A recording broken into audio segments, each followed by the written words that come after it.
Hello, everyone. I'm Jim Garrison, and I want to welcome you to this session of Humanity Rising. Today is a very special and unique day that I would like to begin to comment on. Yesterday in the United States, there was a commemoration of the Thanksgiving holiday that occurs on the third Tuesday of each November. We spoke about the history of Thanksgiving. It's also the National Day of Mourning for the indigenous peoples.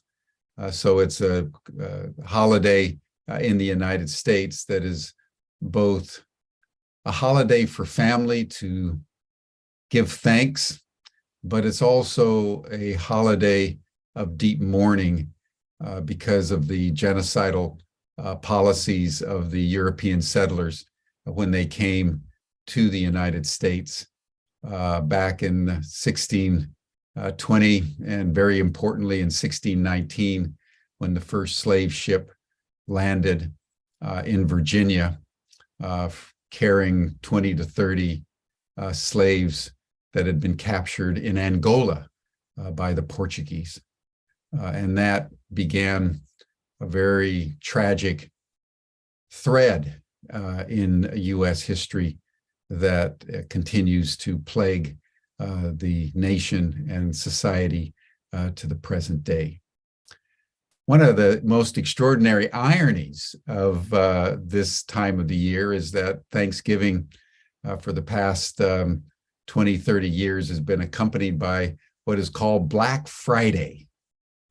And it's another tragic aspect of U.S. culture, that because of U.S. dominance and supremacy over the world geostrategic matrix has now circumnavigated the world as well. And worldwide now, consumers are encouraged to engage in a frenzy called Black Friday, where there's all kinds of sales and stampedes in malls and markets and department stores and so forth and so on, to begin the holiday spending spree. That consumerism is contributing to global warming. It's contributing to the despoilation of the environment. It's contributing to a mentality of just consumer consumption. It's an extraordinarily challenging time for those of us who revere the earth, when we're enticed through all kinds of mass media to buy. Whatever it is that they're selling, we're told we just need to buy it. Well, one of the things that we've done in Humanity Rising and through Ubiquity University, which is the sponsor of Humanity Rising, is that we've designed a Back to Friday, so that instead of Black Friday consumption, we're asking people to reject the God of consumption, the God of consumerism, and return to the goddess of love. Now, that's who Freya is. Freya, which is spelled F-R-E-Y-A. Freya was the goddess of love and fertility and sexuality and abundance in the Scandinavian tradition. And so we encourage people today not to go to the mall, not to consume mindlessly, but to be attentive to our responsibilities as human beings in a critical moment of human history, where we quite literally teeter on the precipice, along with a million other species, of self-destruction. So we're offering a Back to Freya Day opportunity to buy some courses that will attune us again to the earth, attune us again to love, attune us again to compassion, and attune us again to the natural rhythms of the larger ecosystem of which we're a part, and to which we urgently need to return. I'll put the link in the chat in a moment, but I just wanted to note that Black Friday needs to be radically transformed into Back to Friday. And for those of you who are watching via Facebook or YouTube, you can go to backtofriday.com and you'll get all the information that you need. Before we dive into our program today, which is going to feature a number of young people who have committed themselves to defending the earth, let us pause as we always do, and let us begin by just simply breathing together. We go out to people in over 130 countries. We know that everybody's in various time zones. Some of you are even listening to this later on recordings. But let us, just in the midst of all the craziness of our world, let us just pause for a moment and take 10 breaths together. You'll hear the sound of a bell.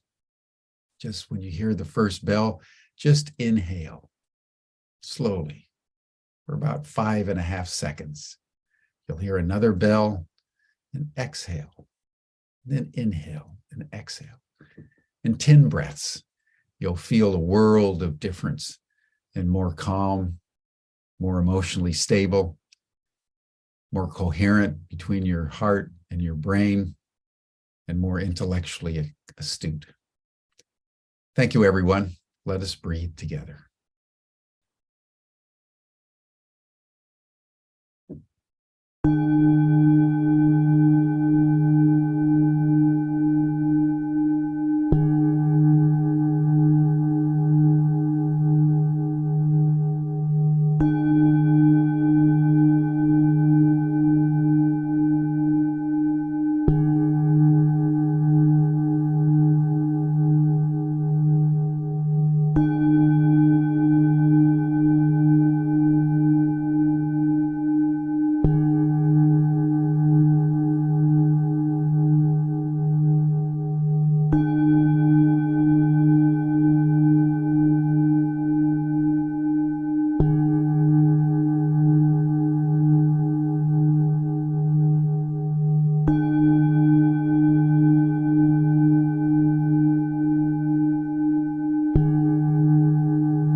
Thank you, everyone. It's worth noting, since we're going to be talking about defending nature, that with every breath we take in, it's what the trees and the plants breathe out. And what we humans and mammals breathe out, they breathe in. As the Greek philosopher Plotinus said several thousand years ago, the whole universe breathes together. And that's the aspiration of humanity rising at this critical moment in the human journey. We have to come together. Just imagine if the whole world would breathe together in a way that brought calm to us all in the chaos of our lives, brought us into a community with nature again and community with each other, just simply by breathing together. If the whole world would just breathe together, it would be not a very long time before we were taking care of ourselves and the earth in the appropriate way. That's why we breathe. I would like to now welcome my good friend and colleague, Nadia Magellis, who has convened a number of programs on Humanity Rising over the last several years. She's passionate about the environment. She's an innovative thinker and activist, and every time brings extraordinary people to our proceedings. So Nadia, I really want to thank you for everything that you've done and your willingness to help us commemorate Back to Freya Day with bringing Earth Defenders to our council today. So Nadia, welcome. And I turn the program over to you.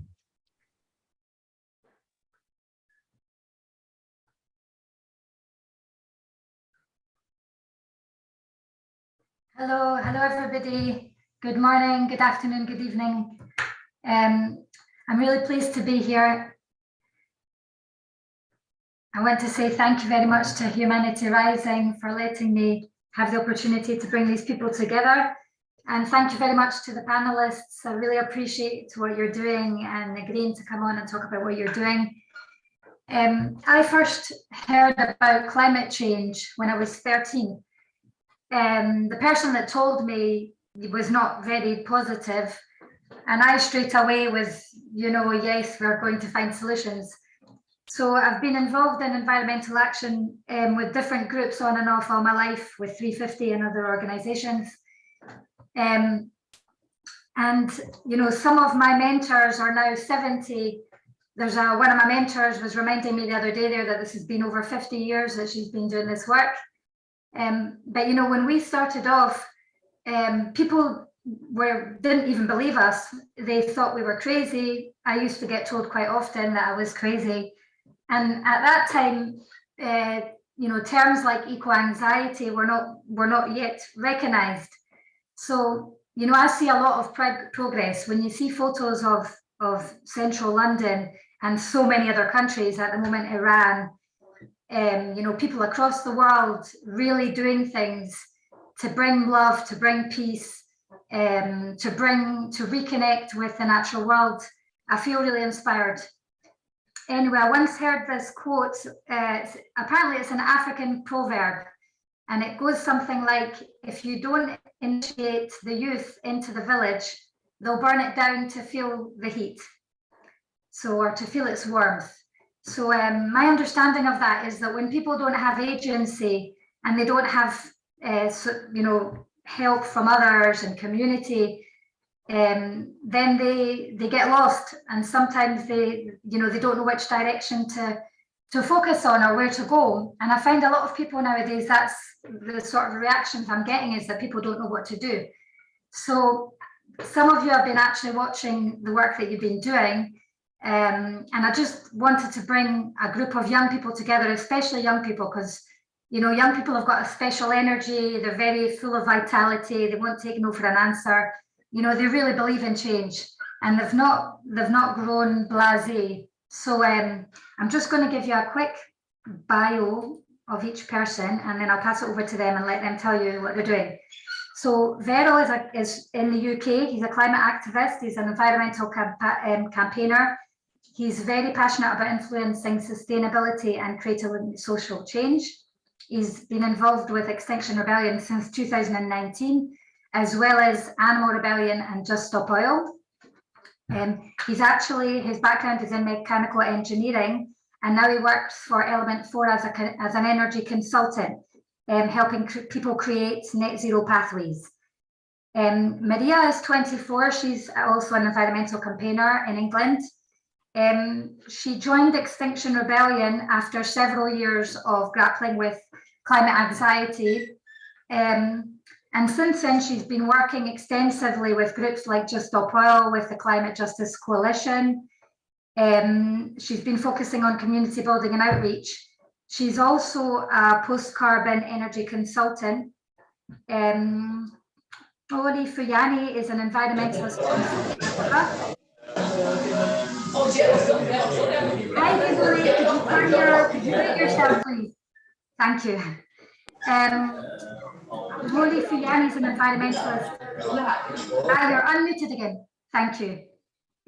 She's an environmentalist from South Africa, and she works on social environmental issues, focusing on advocacy and education. More recently with a group called Black Girls Rising. And as she told you, she just got back from the COP.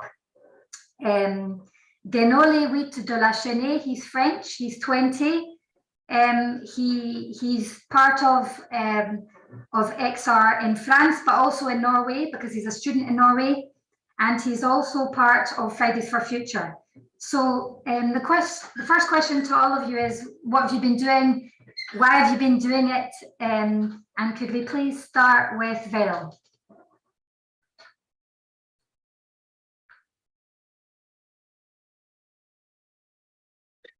Hi, everyone. Thanks, Nadia, for inviting me to speak on the panel today. So yeah, just to introduce myself, my name is Verel. I'm a climate activist and environmental campaigner based in Bristol, UK. I guess my climate journey started a few years ago. Again, like it started off with climate anxiety and seeing all the environmental destruction that was happening across the world, and also seeing the Amazon on fire in 2019 really got to me, which then catapulted me to get involved in climate activism. So I'm going to speak to you about what other solutions are there in place that can help to bring about change and that can influence governments to take action. So I'm going to share my slides. Give me a second.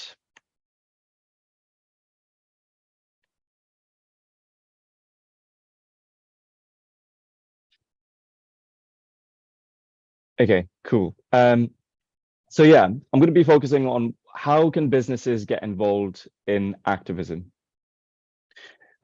First, let's take a look at what the Climate Action Tracker is saying. Are we on track to achieving a 1.5 degree, the Paris Agreement goal? And the answer is we are way off that. Even after COP26 and after COP27, which just got over as well, we're still on track for a 2.7 degree increase in global temperatures. That's with the current policies and actions, and even those policies and actions are failing, as we can see after COP27. So we're definitely not on track for achieving the targets that were set. And a 2.7 degree increase in global temperatures would be very catastrophic, and I'll explain more about that in one of my slides later on. Are governments taking the climate crisis seriously enough? This is again a chart from the Climate Action Tracker. As you can see, there's pretty much no country in the world that's in the green, that's in line with the Paris 1.5 degree Paris Agreement.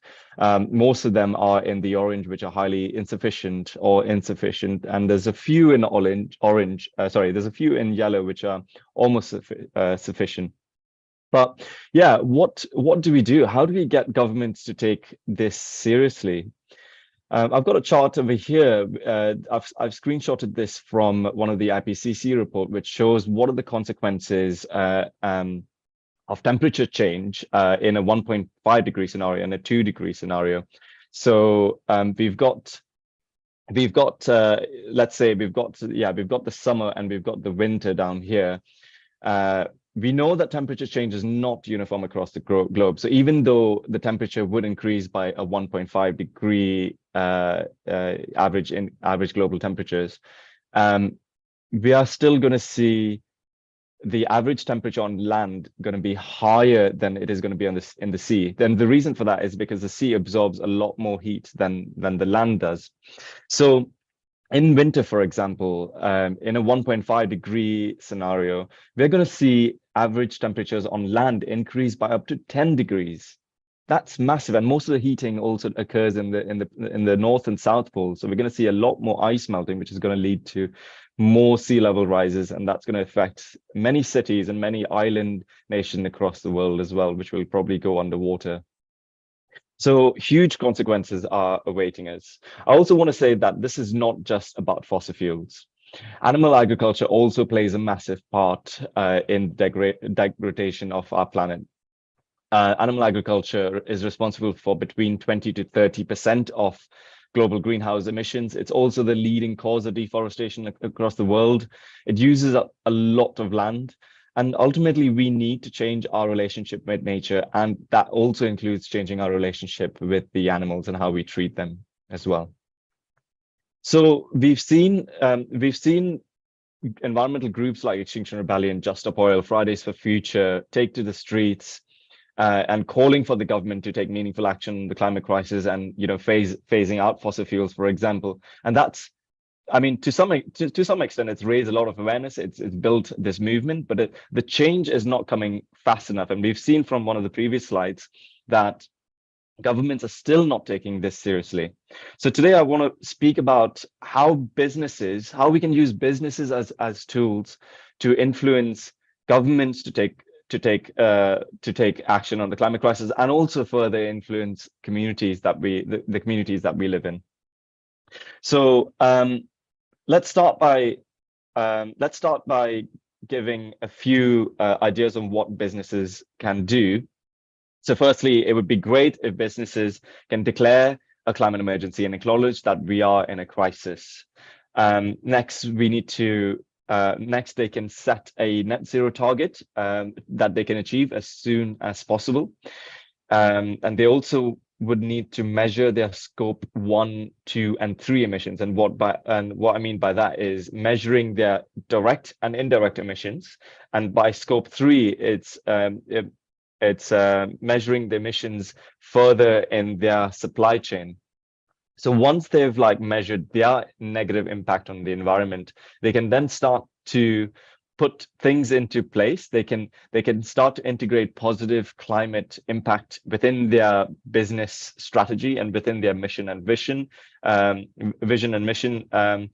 And once they've addressed those issues, they can then start to influence the wider industry, and they can influence the wider communities. They can also start to influence their employees to take more action on the climate crisis. Corporate political advocacy is something that businesses can do. It's not new. So you would have probably heard of corporate social responsibility, which is basically initiatives taken by businesses to benefit their communities and also the environment. But corporate political advocacy takes this a step further. Corporate involvement in politics is not new. For example, we've seen fossil fuel companies getting very political and influencing governments to slow down the change and slow down the transition from fossil fuels to renewables, for example. But imagine if we can get loads of climate conscious companies to also start lobbying the government and lobbying them to move away from fossil fuels. We would start to see a shift a lot. We would start to see a shift a lot faster than what it is currently. So how can businesses use corporate political advocacy? Firstly, we can call for a just transition to clean, renewable energy, call out the government's failure to meet climate targets, influence policy change and systemic change to move away from fossil fuels, and also educate their customers and their employees. So we've got a chart over there. So let's, for example, an important social issue, for example, like the climate crisis.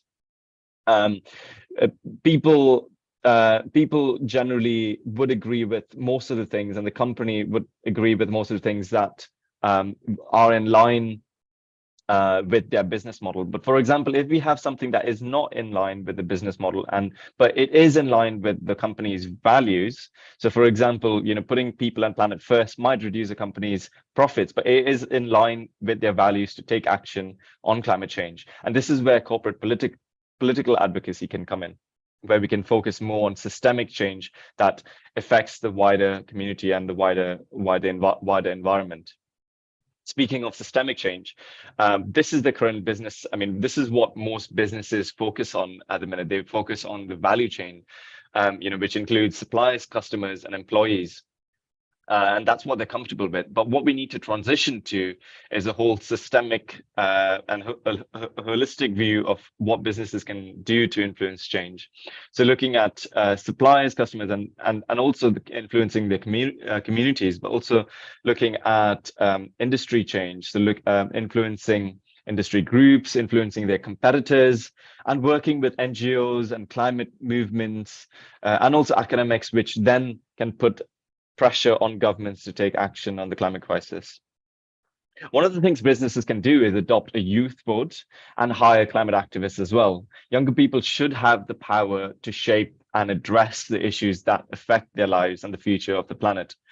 And younger people are more likely to hold companies accountable for the targets that they set and the issues that are going to affect them in the future as well. We need to change the work culture as well. And in fact, actually, we just need to change the culture of our society in general. We need to create a culture of care and love for everyone. We need to welcome and encourage climate activism. We need to have more volunteering days. We need to prioritize mental health and also encourage people to spend more time in nature. Planet and people always need to come before profit, and we need to empower more, we need to adopt and empower more climate leaders. We need to also understand that we're not separate from nature. We are nature, we're part of it. And it's, in fact, it's our disconnect from nature that's actually driving the climate crisis, but also all the other crises that are happening on the planet today. It's all connected. I want to end by this quote by the UN Secretary General Antonio Guterres. He said this in April this year. He said, climate activists are sometimes depicted as dangerous radicals, but the truly dangerous radicals are the countries that are increasing fossil fuels. So yeah, thank you for listening. And I hope this, this adds some value to people, to the people listening today. And if you can take these ideas back to the places where you work and ask businesses to step up and do more to influence change and influence governments and change policy and also create systemic change within the communities and the world, that would be great. Thank you very much for listening. Back to you, Nadia.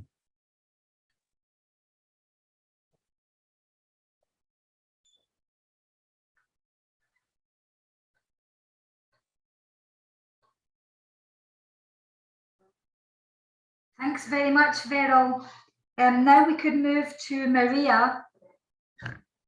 If you could turn on your video. Thank you. Thank you, Nadia. Thank you. It's really, really great to be here. Thank you for having me. Yeah, just to introduce myself again, I'm Maria. I'm also from Bristol in the UK. I currently work as an energy consultant, so that's helping our clients reach net zero goals. But outside of that, I do a lot of work with Extinction Rebellion and Just Stop Oil, and things like that, as Nadia mentioned. So I'll just share my screen with some slides I've prepared. Hopefully that's worked for everybody. Brilliant. Okay.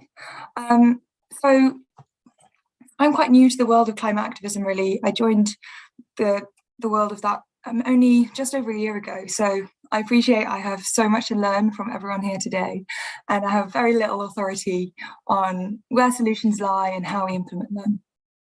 I don't want to spend the next 10 minutes just talking specifically about what Extinction Rebellion or Just Stop Oil do.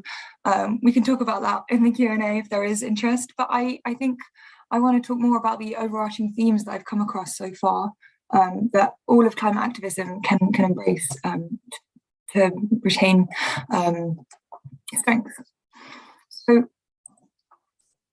my climate journey, it was not very glamorous or exciting. It sort of sprang out of a real sense of overwhelm and a real sense of fear for the state of the planet, as I'm sure lots of people can relate to, and also a sort of a sense of hopelessness that there's nothing we can do about it. And I soon realized that this is what we call eco-anxiety or climate anxiety. And Wikipedia defines this as a chronic fear of environmental doom, or the generalized sense that the ecological foundations of existence are in the process of collapse. I think these are pretty good definitions, but it does feel a little bit dismissive, as though this worry is irrational. But unlike some forms of anxiety, for example, climate anxiety is quite reasonable, really. It's a normal psychological reaction to witnessing climate and social breakdown. And I mean that we're witnessing it in the present tense. Yes, there are awful things to come around the corner, but it's sort of irrelevant to discuss what may or may not be happening in the future. We are currently living through the climate catastrophe already. That's it, and that is why it's so scary. Just to demonstrate my point, I spent about 5 minutes just looking at news headlines from the past 6 months, and this is what I managed to find. Just this year, we've had thousands of people evacuating wildfires in Northern Europe and France. Some of the biggest rivers in the world dried up because of drought. This is the Yangtze, the Rhine also. Meanwhile, huge floods in parts of the world, such as in Pakistan, where 33 million people had to be displaced because they couldn't live where they were living due to the floods. In the UK, we're seeing crop failure already because of the biggest drought in 20 years. The Antarctic ice sheet is melting at unprecedented rates. And as a result, Pacific Island nations are already worrying about whether they'll exist. But what's more, what makes it even worse is witnessing our leaders doing nothing about these things. We've just come from COP27, a wonderful coming together of national leaders and really a beacon of hope, but we've come yet again. We've come away yet again with no concrete plans or policies to stop the production of fossil fuels. There's increasing studies showing that our 1.5 degree Paris Agreement goal is out of reach. Net zero 2050 targets have been found meaningless by scientists. In the UK, our own climate policy was actually found to be unlawful by the High Court because it fails to deliver on legally binding carbon budgets. And every single year, our carbon emissions keep increasing exponentially. This is what is so gutting, and this is what is depressing, and it compounds those deep feelings of hopelessness and powerlessness that comes with climate anxiety, because those that should be doing something, that should be looking after us, are not. So when I first started looking into climate anxiety, I looked into it a bit more widely, and I found that I wasn't alone. A study in 2020 found that nearly 60% of young people are suffering from climate anxiety. And it's profoundly affecting huge numbers of those people. This is a huge problem. This is an epidemic of mental health. So what can we do about it? This is what I want to think about, what I want to focus on. How can we overcome this climate anxiety that can be paralyzing? It can prevent us from doing the very things we want to do to prevent climate breakdown. Well, I found two things have really helped me, and they are interdependent. And the first is just a sense of community. It sounds simple, but it was even identified in the same study as being one of the most effective ways of alleviating climate anxiety. And it makes sense, right? Community provides support and mutual understanding, a sense of belonging. It facilitates regeneration and resilience. Communities can also foster action, though. And this is the second thing that we can actually do to help the climate crisis. We can take individual action, and that gives us a sense of control over what we do. Say we could change our diet, we can never fly in a plane, we can cycle to work, we can buy secondhand items. And this agency and power over our own actions can be deeply comforting. But I sort of want to talk beyond individual action. I think there's too much focus on it. And what we really need is we need system level change, huge institutional level change, if we do want to see the radical measures necessary to reduce our carbon emissions and prevent the worst effects of climate crisis. This is what we need to see. So let's think about what we can do within that context. And there's such a huge, overwhelming multitude of problems that we face. And so I like to think about them in a sort of tree structure. Here's our tree. So at the top of the tree is the canopy, and we have leaves here. And leaves are sort of the symptoms. These are the symptoms of what we're seeing. And this is what we're seeing happening in the world. It's the natural disasters I mentioned earlier, those droughts, crop failures, wildfires, flooding, sea level rise, you name it. These are the symptoms of the climate catastrophe. Further down the tree, the branches. These branches are the problems. These are the problems, these are what bring about the symptoms. So to name a few, this is intensive animal agriculture. It's the burning of fossil fuels in the first place, driving big cars, flying in huge jets. It's deforestation, and it's, in general, overconsumption, taking more than we can afford to take. So these are the problematic activities that bring about those symptoms. But then we can go a level further and we can get to the roots, and the roots of the causes, the reasons why we're performing these problematic activities in the first place. And of course, this is a simplified structure. This is not how all of the world works, but I think if we trace it back enough and we say, okay, but what caused that and what caused that? Every problem I thought about, it kept distilling to the same thing, the same root. And what I found was this same root was our modern society's need for constant and unabated economic growth. This, I think, is what I found to be our fundamental problem.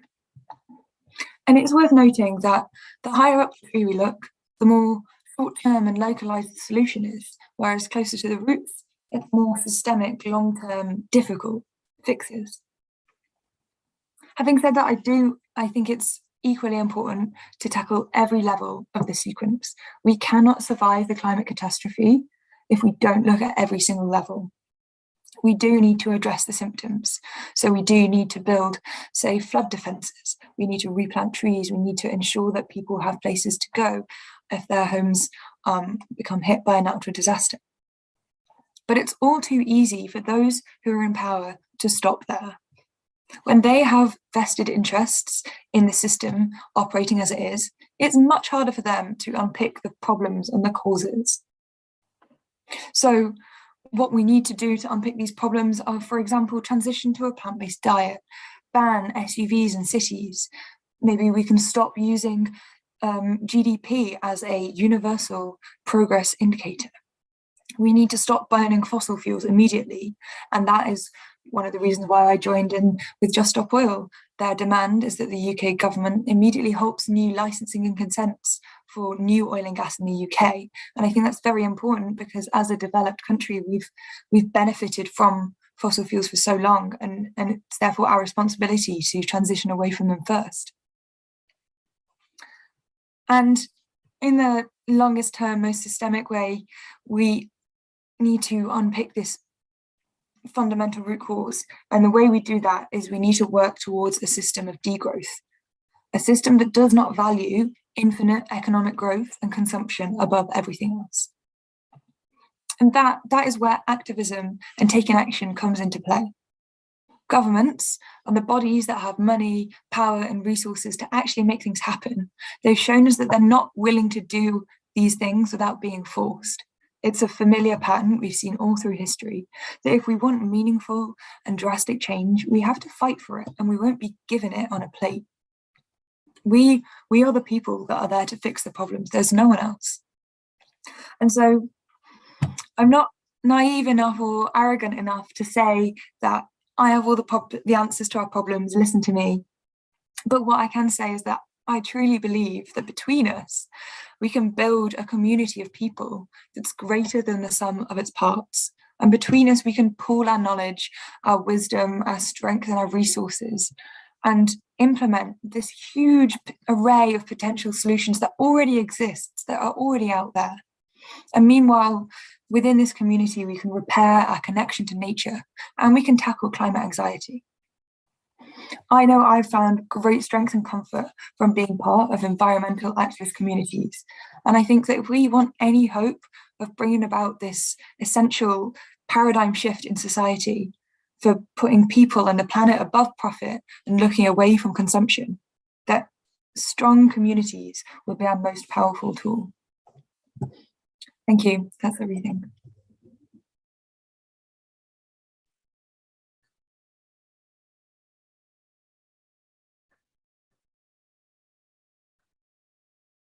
Thanks very much, Maria. If we could move on to Toli now. If you could turn your video on. Thank you. Thank you so much, Nadia. It's just such a pleasure to be in this space, and also just listening to Verel and Maria. There's just so much similarities, to what we are facing. So my name is Toli Huyani. I'm from Cape Town in South Africa.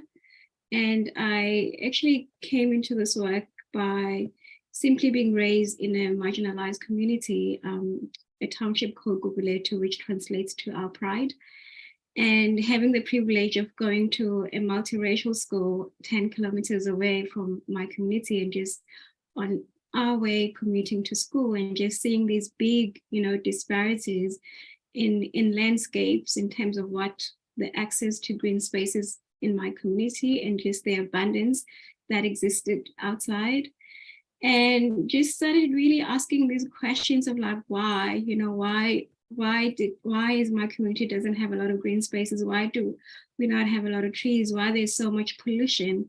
Whereas 10 kilometers away, there are these pristine, beautiful mountains and ocean. And I sort of really took it upon myself to sort of investigate that and seeing how we can, start bringing those spaces into our communities so that we can also claim and be custodians of these beautiful green spaces. So I'm going to start sharing my screen.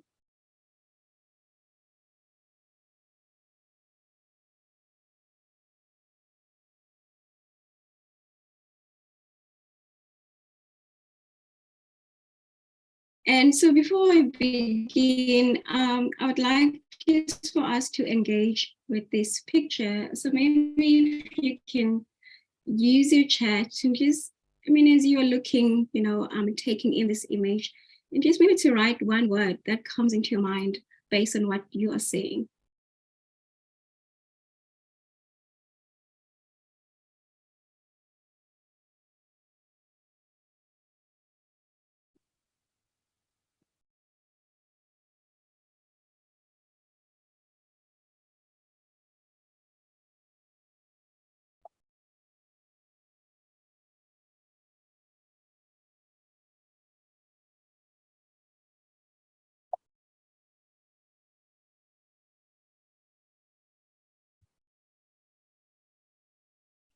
So probably most of you probably have, written maybe despair, poverty, or lack of space. And I guess, that's the picture, we always shown or become aware of when we speak about these marginalized communities, but also what we don't see behind that images are hopes, dreams, community, people that just want the best, survival. And so, as I mentioned before, that I grew up in a community which is outside Cape Town. And what really struck me, growing up was, these huge differences with just access of space, green spaces. And that picture that I showed before, that is Khayelitsha, the community where a lot of my work is based on. And in that community, I mean, there are 75% of people that live in informal settlements, and 1 to 3 people in that community have to travel more than 200 meters to get access to clean water. I mean, 53% of people living in that community, they are unemployed. So then how do you then even begin, to talk about climate change when people are just fighting for survival? I remember just, finishing my studies and having to do an internship and choosing really to work in these communities to raise awareness, but also to dismantle this narrative that, people living in these communities do not care. And I remember going in and just working with a lot of kids in these communities and just seeing this yearning, and this excitement of them wanting to be in the forefront of climate action and coming up with these incredible solutions, but not having spaces to really amplify their voices and ideas. I also saw that there was a lot of, outsiders coming into these communities and using the top to bottom approach of just really suggesting ideas based on what they saw and not really engaging with the communities and asking them what they needed.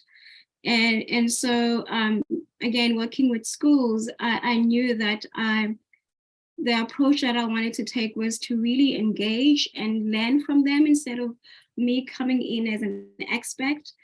And we then discovered that waste, was a big issue that the community wanted to tackle.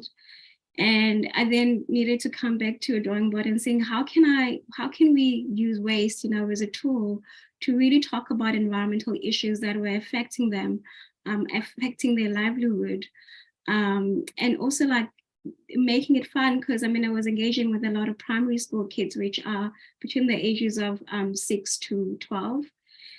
We then decided to use food gardens, because also poverty is a big thing.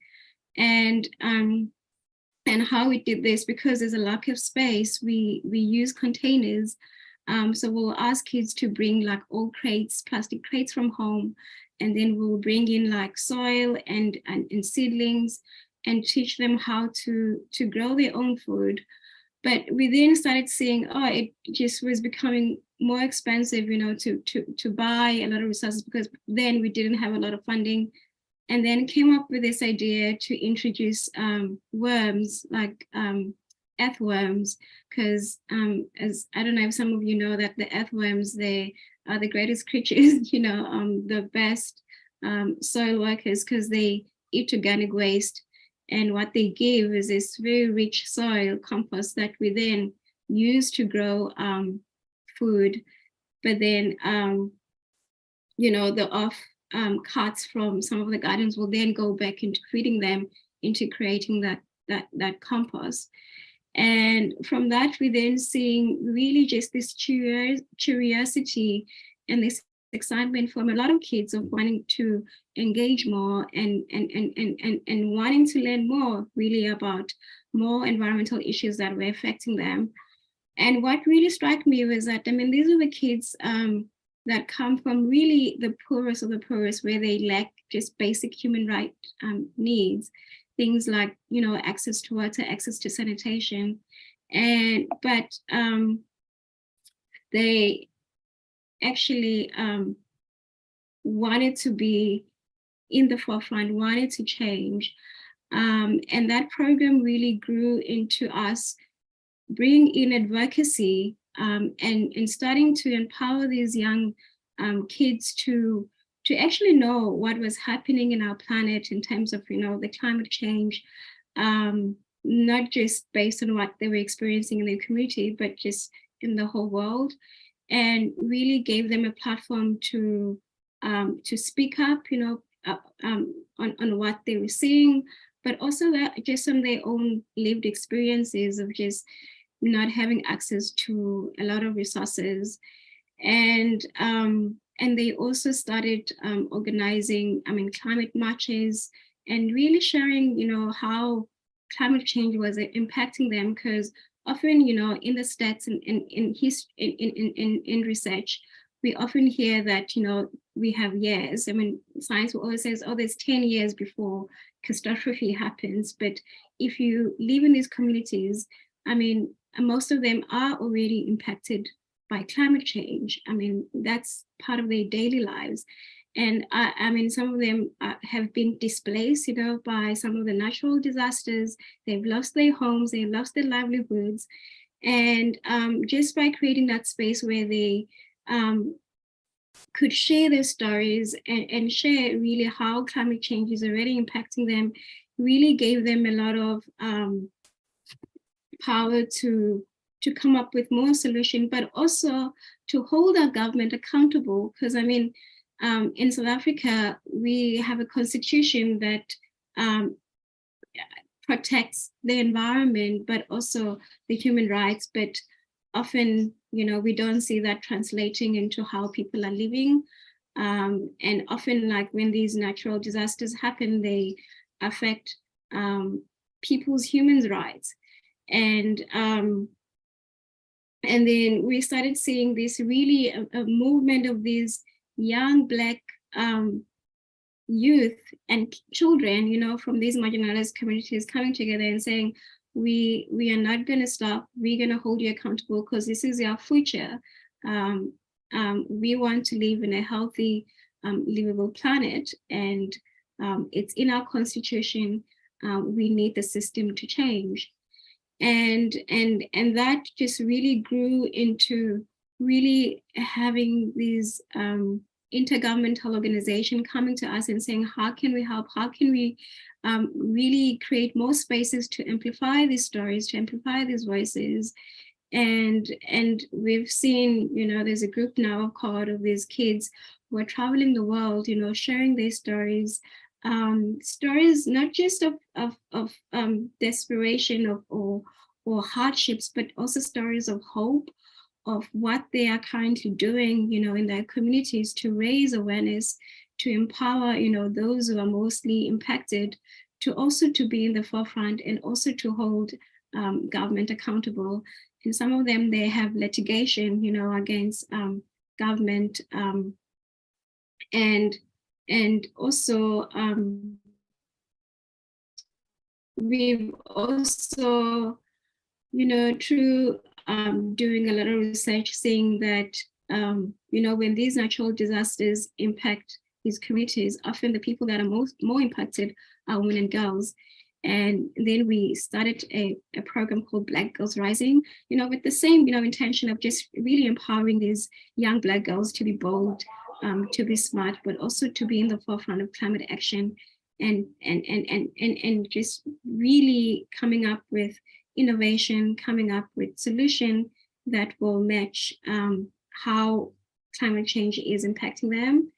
And one of our dearest, you know, program that we do is called Brave Girls. I mean, as you can see in the picture, where we go around informal settlements and really empower these young girls, because also we've identified that, you know, climate anxiety exists, but also, you know, and I often hear that people say, oh, kids need to spend more time in green spaces, we need to spend more time in nature. But if that doesn't exist, how do you then even fall in love with nature or even want to care for nature? And so with this program, we really try to be a bridge where we bring these kids to those natural spaces outside their community, so they can at least get to see, you know, how does it feel to be in the forest, to breathing fresh air? How does it feel, you know, to be in the ocean and seeing that abundance and the beauty of nature? And also one of the biggest things is really also cultivating this thing that we cannot fall in love with nature without really falling in love with who we are. And so there's a lot of self-development where we teach them about, you know, how to own their own emotional intelligence. We teach them about their bodies. We teach them to scream and to shout, because also, you know, coming from a very patriarchal culture where girls are told or are taught to shut down or to shrink themselves. And I guess in a world where now these girls are required to scream, you know, to call for justice. And so we always hold space for them to own their voices and to really know that they matter, you know, their voices matter, and that their dreams matter, and that they can achieve whatever they want to. And that program now is being rolled out, I mean, in 4 different countries across Africa.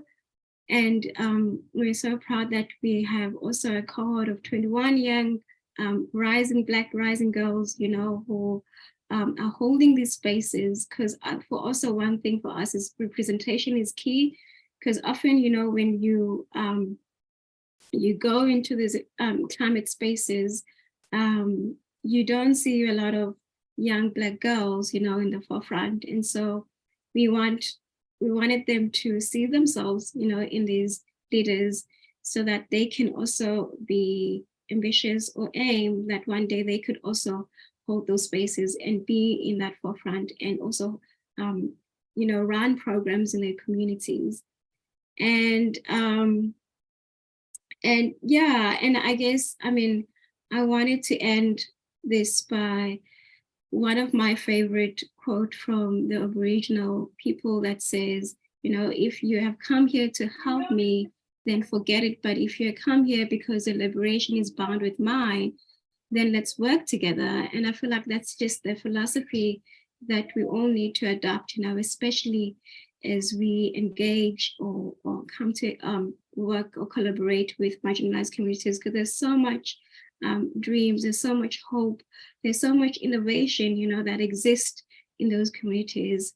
And I also, you know, welcome anybody who wants to learn more about the organization. I also want to get involved, because we are always looking, you know, for volunteers,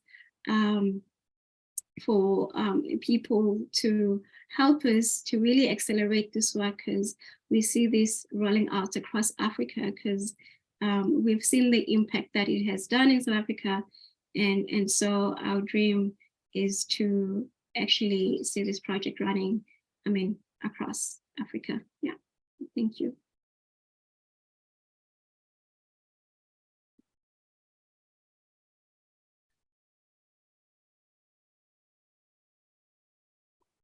Thank you very much, Soli. And now, if we could have Ganoli. Thank you very much.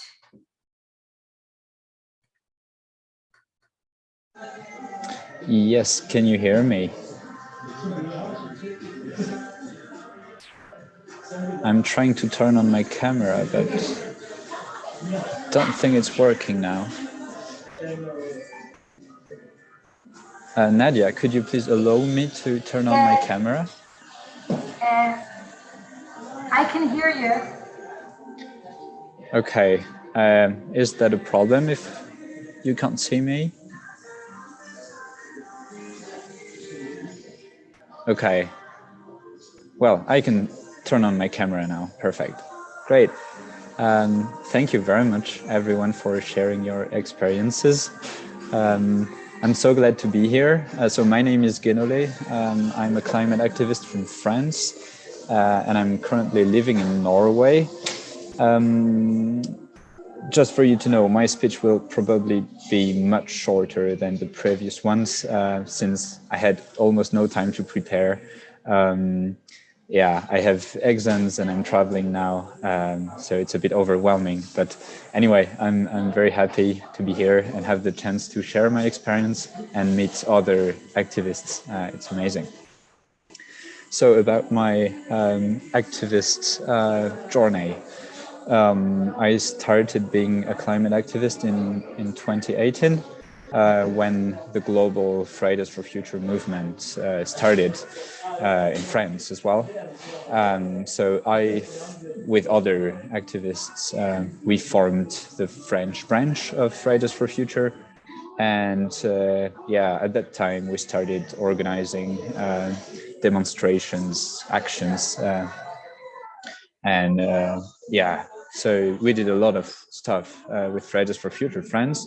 And for example, we went to Brussels in January 2020, 2021, sorry, to do a citizen lobbying action. So we were meeting the members of the parliament to ask them not to vote for the green taxonomy of the European Union, because the goal of the European Commission was to include gas and nuclear power into the green activities of European Union, meaning that these activities would benefit from the Green Deal of the European Union, which of course we don't want a fossil fuel to benefit from it. So that's an example of an action we did. And in 2022, I moved to Norway, where I am currently for my studies. And so I'm in Bergen, it's on the west coast of Norway. And we formed a Fridays for Future group there as well, mostly to fight against the oil industry in Norway. Maybe you know this, Norway is the #1 producer of oil in Europe, and it is increasing its production now. And Norway justifies it with the energy crisis in Europe. So yeah, I am still working for Fridays for Future Friends as well, from abroad. So mostly I'm doing social media content. And recently I made a post not against, about COP27, which just finished in Egypt. And as you know, the results were pretty disappointing. And so with a broad vision, we could ask ourselves, are the COP really useful? Because the first one was in 1995, and still the emissions are still rising today. So what's the point of this COP? COP27 led to no agreement to phase out fossil fuel, to move away from fossil fuels. But there was very good agreement on loss and damages, but it is still very contradictory, because we have the Western countries that are ready to pay up for the unavoidable damages in the countries of the global South, but they are not ready to reduce their consumption and production of fossil fuel. So they acknowledge that our house is burning, and they promise to pay for this, but at the same time, they are still fueling the fire. So it's just, yeah, very contradictory. So that's why I think we have to put pressure on our countries, on our governments at the national level. Otherwise, the COPs are just useless, right? So that's why, in my opinion, civil disobedience is necessary today. And more organizations are engaging in civil disobedience, like Just Stop Oil in the UK, and that was mentioned before. In Norway, we have a new movement called Stop Oljelettinga, which is the equivalent of Just Stop Oil in Germany. There is Letzte Generation that is doing the same stuff in France, Dernière Rénovation. So it's popping everywhere. I don't know about other countries, but it's getting global, which is a good thing, I think. Now I would like to talk and stress different campaigns that I took part in that were successful, because I think it can give hope, and we need some hope to keep going, to keep engaging. So recently we had a great victory in France about deep sea mining. So the French president Emmanuel Macron announced that France would not do this, would not have this big ship mining resources in the deep ocean, which was an amazing victory. We also have Stop ECOP in France, trying to prevent Total Energy, which is the biggest oil company in France, to stop its project in Uganda and Tanzania, which is EACOP. It means Eastern African crude oil pipeline. And well, this is just a disaster both for climate and biodiversity. And we managed to make it harder for Total because we convinced different insurance companies and banks not to protect and finance the project. So we're just making their job harder, which is pretty good because it is less profitable for them.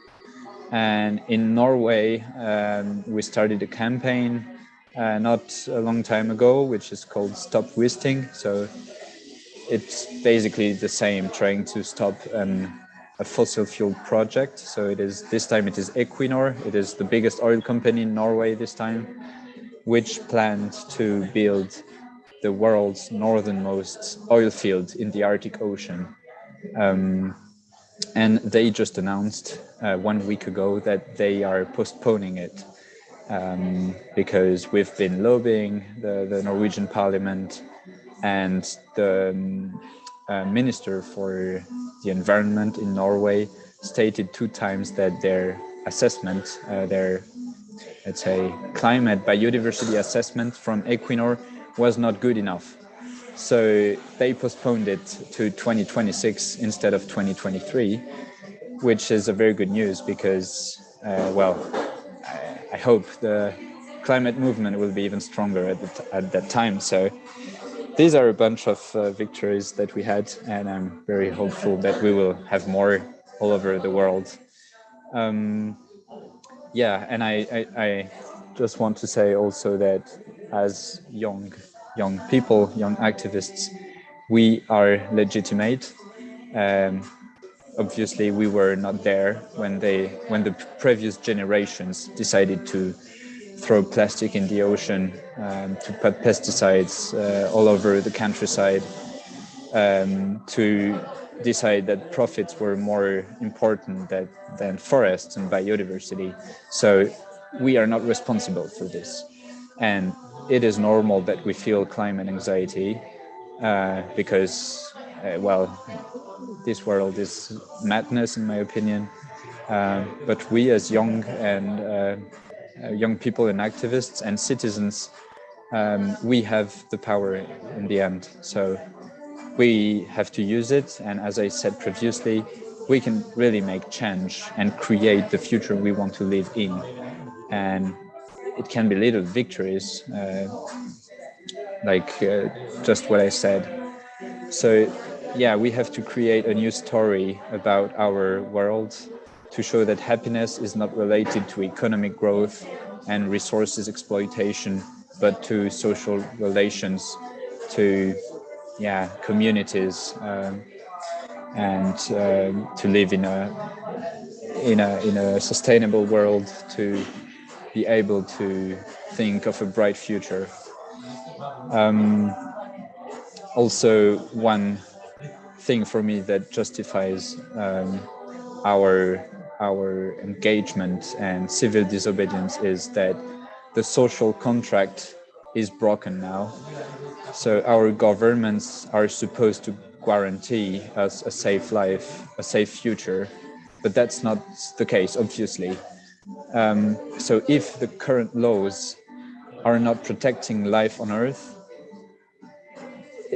and if it is still legal to extract coal and oil all over the world and burn trash in open spaces, why should we obey to these laws? That's the question I'd like to ask, that I'd like to discuss, because I think it is completely legitimate to engage in civil disobedience movements now because of this. And if we look at previous struggles in history, like struggles for human rights, for women's rights, independence of many people, they pretty much all used civil disobedience. And yeah, I can take the example of France. For example, the French Revolution from 1789. At that time, the French people was fed up with royal privileges, so they made a revolution and they overthrew the king because his privileges were not legitimate and were harming the whole society, according to the French people. And I would say that today we still have privileges. The top 1% is flying with private jets, emitting tons of greenhouse gases. And the poorest in our world are suffering the most the consequences of climate change. So we are suffering because of these privileges. So yeah, just look at the air or flight sector. It is 1% of the population that is responsible for 50% of its emissions. So yeah, just let's take down these privileges and hold them accountable for climate change. Yes, and I would like to conclude by saying that I'm so glad to see the growing numbers of organizations engaging in civil disobedience, and I still think that regular demonstrations and petitions or whatever are still very important. I'm not saying we should only do civil disobedience, but I'm saying we have to take a step further. And yeah, very glad to hear all of you. And I'm sorry I didn't have any presentation, but hopefully I brought some good elements into today's discussion. Thank you very much.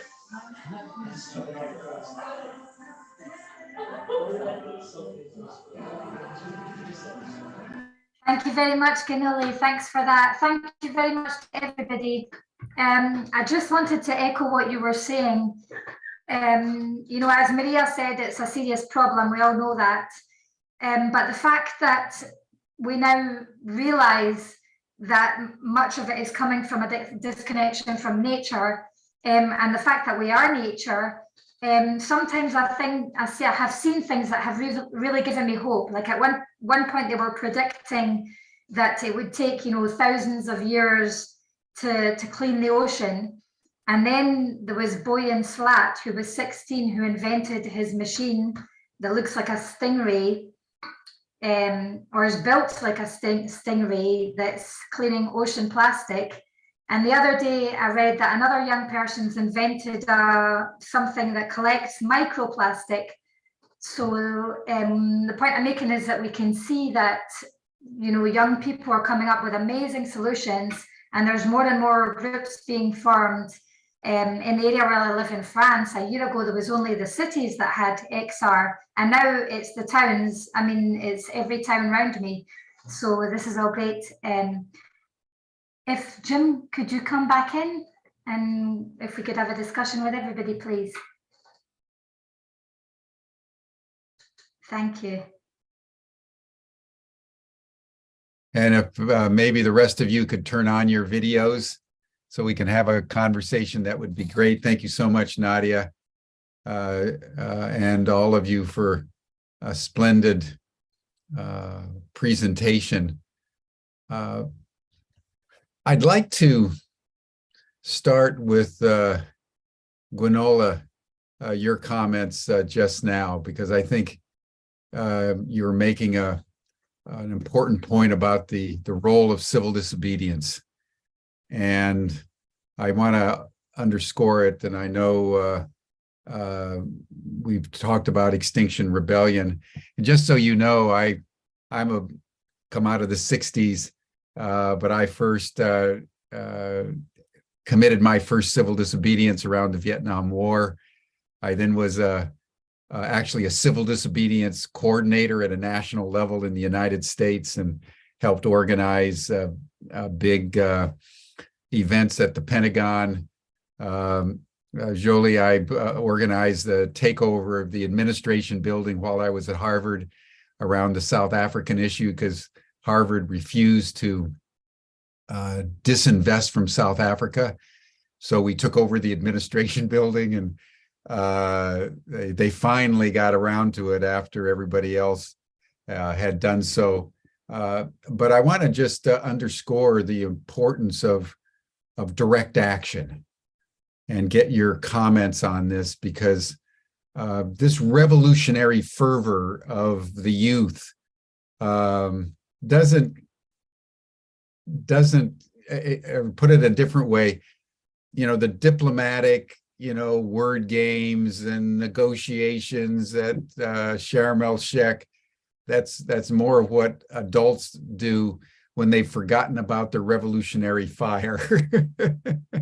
And if you look at the revolutions that have happened, they're often led by young people. And I'm particularly wanting to note this in relationship to what's going on in Iran right now. It's been young women that have been not only catalyzing, but leading the revolutionary movement over there. And that's one reason why the regime is so frustrated. There's no leader. There's just a bunch of young people that are taking off their hijabs, their headscarves, and young men that are, dancing in the streets and engaging in all kinds of direct action.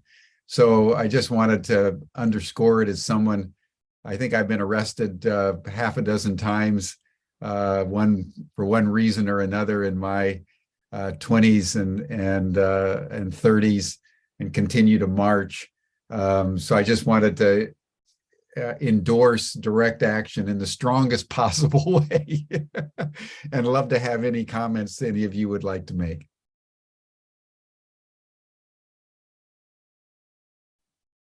I'd just like to second that, Jim. Thank you so much, Ganele, for talking about direct action.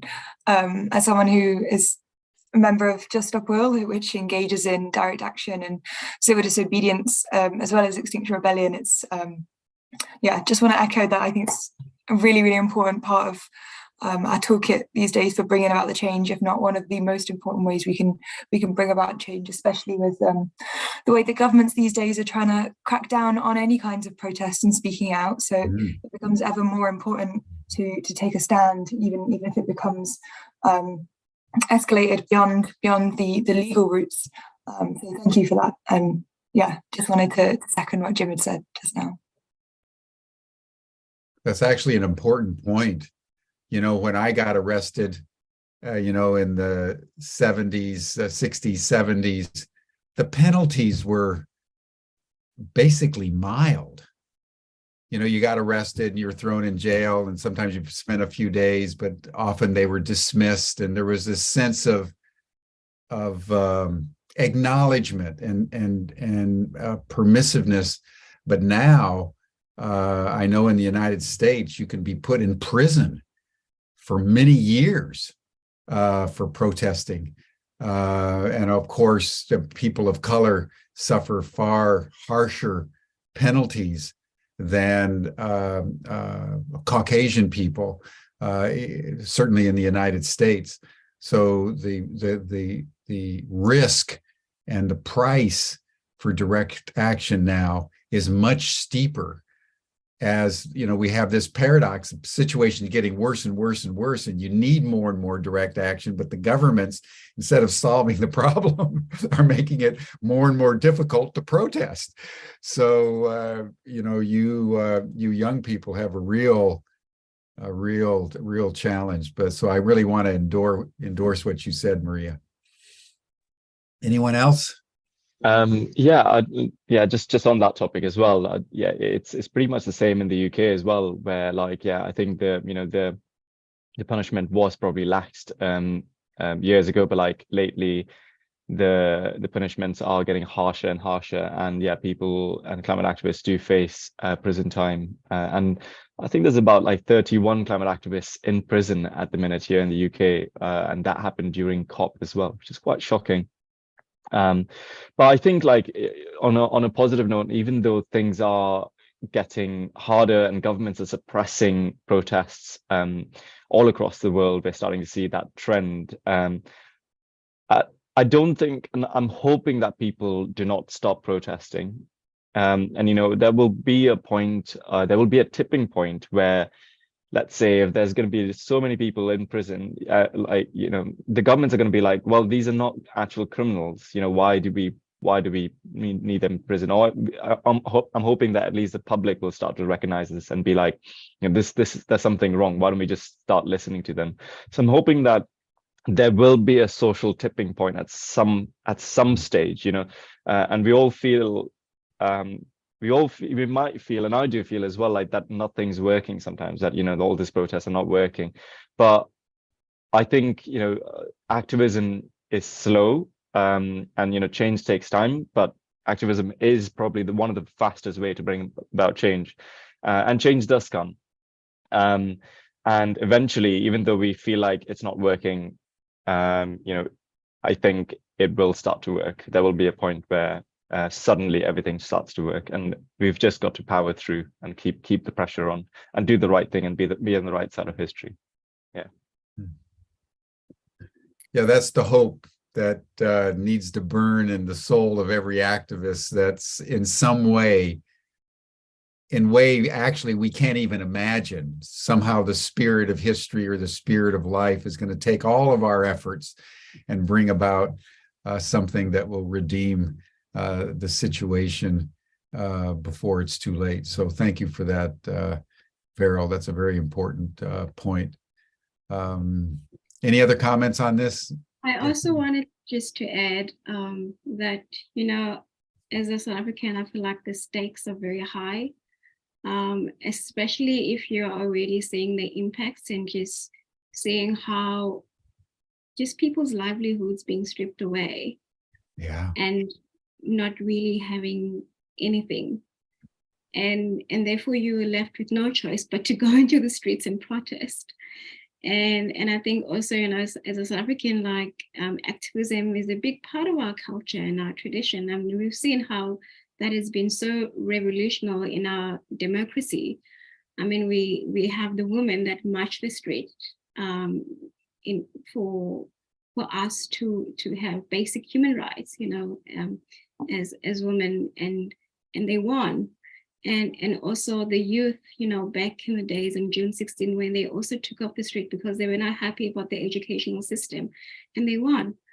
And so I also have a lot of hope, you know, with the climate activists taking on the street. And I think, as Verel have said, there is going to be that tipping point where both civil society and government will go like, okay, we can't continue this way. Something needs to shift.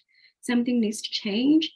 But I also believe that it's not just going to take us being on the streets, but it's also going to take us having those seats on those big tables, us being part of those negotiations, us being in parliament, us being part of policy. Because we've seen, I mean, now just, you know, coming from COP, and I think this was the first year now as for a South African delegate to have at least, you know, 20% young people being part of those negotiations, so that our voices penetrate, you know, through some of those policies, and it works, you know, and I think also as much as, I mean, I always like question, you know, this thing of like young people taking over, because I also feel like there's also like a rob of our youth, because, you know, when I speak to my parents and I ask about their childhood, like they didn't, I mean, it was a different genre, but they didn't have to fight the battles that we are fighting. They at least had a youth. And I do wish that, you know, a lot of elders do take on some of this responsibility, so that some of the youth can enjoy being young people and not having to run in the street screaming and shouting and holding government accountable, because that's not our job. You know, we didn't cause this mess. You know, we were born into it. And so we just want adults to be adults, you know, and just take on this crisis and do what's right, because they know what needs to be done. And so it's a matter of just being truthful and confronting the polluters actually, and making them pay, so that those who are mostly impacted can at least have a healthy, sustainable life. Yeah. Yeah, beautifully put. I think the the future is with the youth. And just imagine if all the delegations going to the Conference of Parties in Egypt had been, say, 50% young people. You know, we'd have solved the problem. We'd have solved it in a very short order. That's a very good point. And thank you for that. You know, the other issue that I wanted to raise was the importance of community, because I think several of you made a similar point that, you know, in the face of escalating climate disaster and in the face of government inaction, we know we need to do something, but to do it in isolation is really hard. And it's the coming together in community of like-minded people that really bolsters our soul and gives us the strength day by day to keep on keeping on, as we say. And so I would love to hear from various of you, you know, about how you are currently experiencing community, knowing that it's important. How are you building community? How are you experiencing community right now in your efforts? Yeah, I think it is super important to be surrounded by friends and other activists. I could call that I like to say I want to do sustainable activism, so that you are with your loved ones and everyone is taking care of each other, and this it enables you to engage in the long term. And this is a thing we see very often among activist groups. Some people at some point need to take a 1 month break or a longer period, and you know, it shows that inside the climate movements, sometimes it's a lot of pressure, and we need this sense of community to feel comfortable and feel supported by our friends and fellow activists. This is key, I think. But maybe also one goal should be like to form, I would say, an ecological class and a class conscious, because yeah, the sense of community is very important, but maybe in a broader view, we need this ecological class where activists are in the front line, but I think it must also include well, everyone, also, let's say, fossil fuel workers, because we all suffer the consequences of the same system, right? So yeah, I think that's very important to form smaller communities with other activists and help each other, but include everyone in this movement, because yeah, capitalism is harming not only the ones caring about the planet. So yeah, I think it's key to unite and form this broad social movement. Yeah. Well put. Well put. Thank you. Anyone else? Can I just add? I just saw on the chat Maria writing about just the ancestors and indigenous communities coming together and working, and I feel like, you know, there's something that we have forgotten, especially you know, coming from the global south, where there's a lot of indigenous knowledge, you know, in dealing with the climate crisis, and I feel like a lot of us look into the West, you know, because that's what we're being sold, and so I feel like there's a gap, or there's a yearning to go back to our roots, you know, to how we used to live close to the land and how we used to tend to the land, but also how intergenerational communities were built and how that was the core, you know, of communities. Because as I said before, like, as much as young people are in the forefront, but we also need everybody to be in this fight. We need the elders, we need the young, we need the Black, we need the white. And the more we can foster, those communities and really come back together. But for us, as Black, reclaim, what was taken from us and really create spaces where we can look into Indigenous knowledge and use that as a way to move us forward. And I think also, one of my biggest struggle also has always been this narrative, because I feel like also climate change has always been framed as an ecological issue. Hence, we see that there's a lot of struggle when people call for human rights, for them to be taken seriously. But if you're looking at a lot of people in the global South, it's the human rights that are being diminished. And so it's really shifting and start talking about climate change as a human right issue. And hence, with the work that I do is that I don't even mention the word climate change, because for me, I feel like it's so irrelevant. I mention justice, because there's no way I can start talking about climate if I don't talk about social issues, that are affecting my community.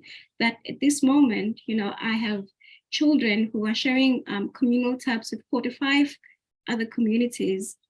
Children under the age of 10 who are traveling more than 2 kilometers to get access to clean water. And so I feel like those are the stories that we need to amplify, so that we really start to see the agency, of what needs to change, and that for our government to really treat climate change as a crisis, because there are people impacted right now at this moment, and there's really no time. There's no time. Yeah, that's such an important point, that it's not about climate change, it's about human rights. It's about justice, and not just for people, but for animals, for the birds, the bees, the trees, the flowers. Everything now is being caught up in a gross violation of rights at every level. At every level. One of the points that was made 2 weeks ago when we were having our a 10-day program, because we covered the COP every day, one of the conveners was saying that it's no longer appropriate to talk about climate change. The only accurate term now is climate disaster. That's what we're in. And it's as much human as it is ecological. And it's affecting over 1 million species now that are under threat of extinction. So the point that you're making, Jolie, is really, really important. This is a social justice, human rights issue now. This is no longer just an ecological issue among other categories of issues. It's coming down to an existential reality of potential extinction as a scientific fact. Any other comments from anyone? I think just to add about, speaking about our disconnection with nature, there's also a disconnect with ourselves, I think. And I think we need to do, as humans need to do a lot to reconnect with ourselves and with the universe. And, this is when spirituality comes into the mix on, how to resolve the crises that we're in. And yes, it's not about the climate crisis. It's, we've got mental health crisis. We've got the climate crisis, but we've got so many other crises that we are facing, and it's all connected to one another. There's also so much trauma within us that, all the rest of humanity is still sort of trying to address, and the trauma is there. We don't sometimes we don't even recognize it. It passes through generations and generations, and I think not until we address all of the mental health issues that we have and the trauma that we've had from the past, we can't really address the issues that we're facing in the world today.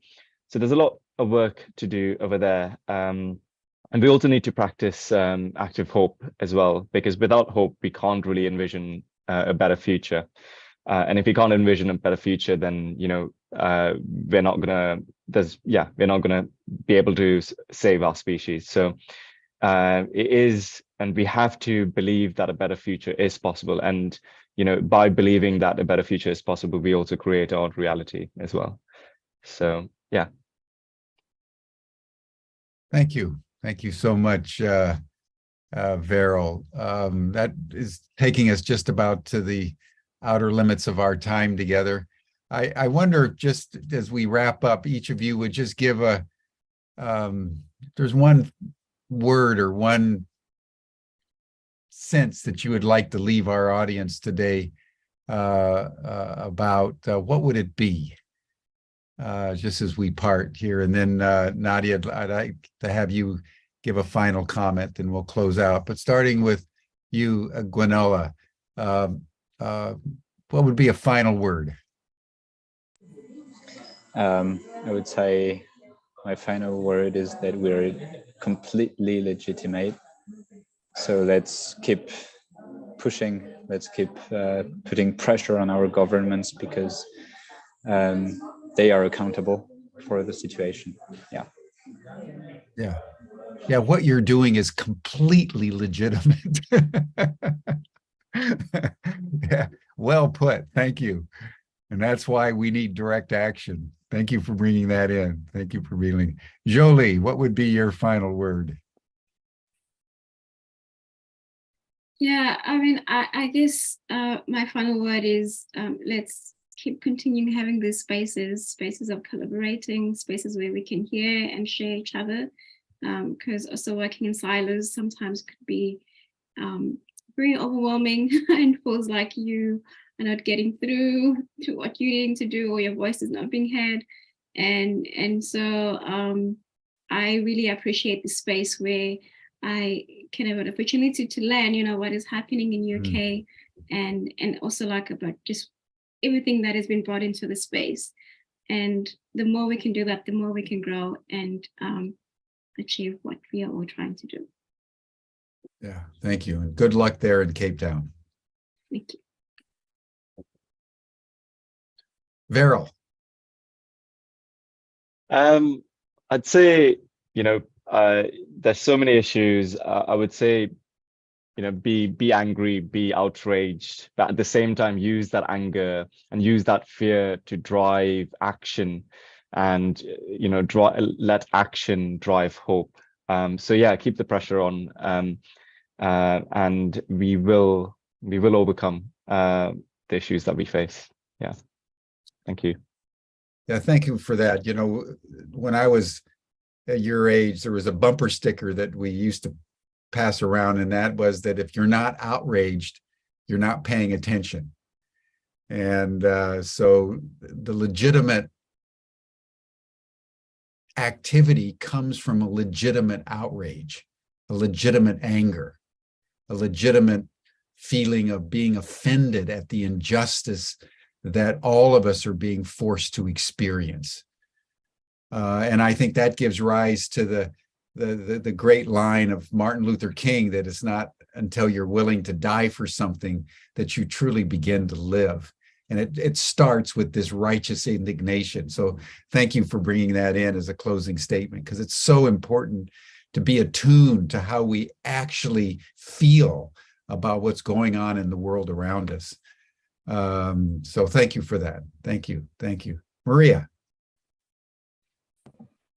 Thank you. It's quite hard to think of something to say that hasn't already been said at this point, but I do just want to say something.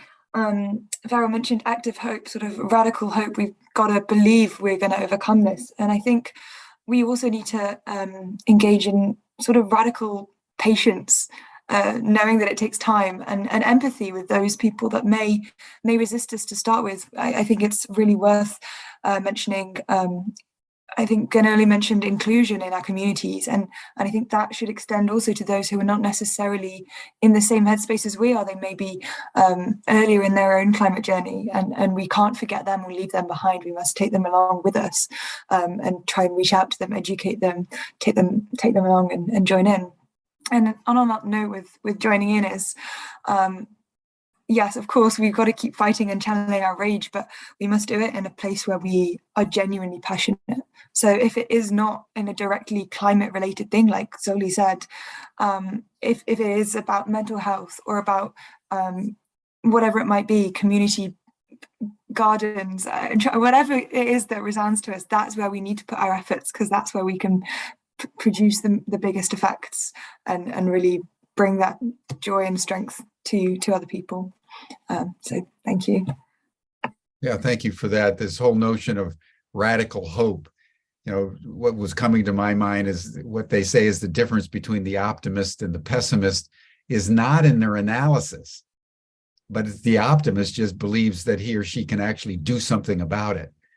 So the need for optimism in the face of chaos and the need for radical hope in the face of existential threat is so critical for maintaining the fortitude of your heart. Because if you don't believe you're going to succeed, you don't have the strength to try. You have to believe that in some way, you know, hope against hope, that this effort means something in an overall process of solidarity around implementing a better future. So thank you for bringing that in. That's so critical as an internal state, independent of what's happening externally. So thank you for that.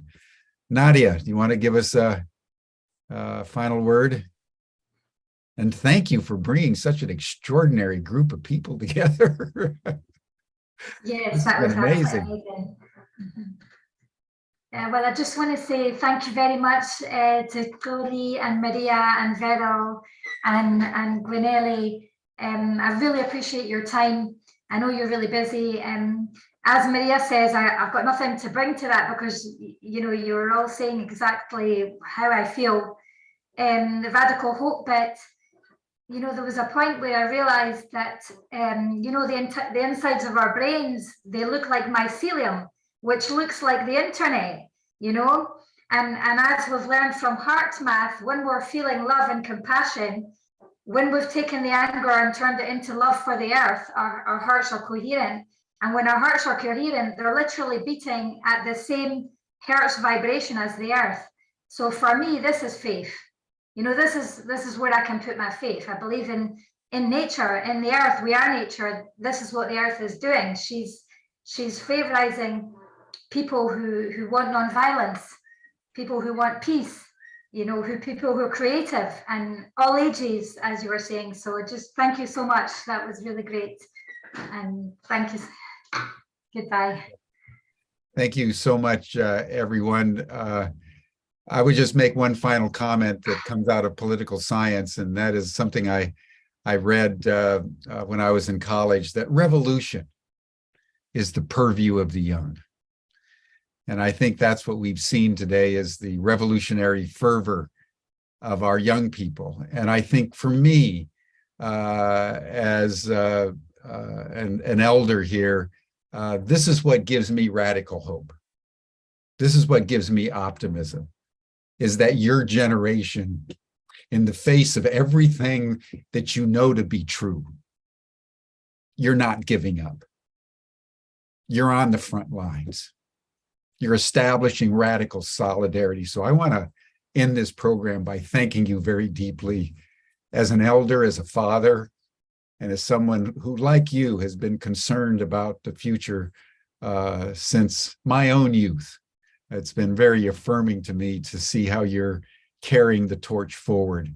And I want to honor you and thank you very deeply for that courage and heroism. That's what changes the world. That's what changes the world. So thank you all. Thank you all. Now that'll do it for us for today, everyone. You're all welcome to the after session chat group. And we'll see you on Monday for another session of Humanity Rising. But Nadia, this has been brilliant. This has been just superb. And I thank you all.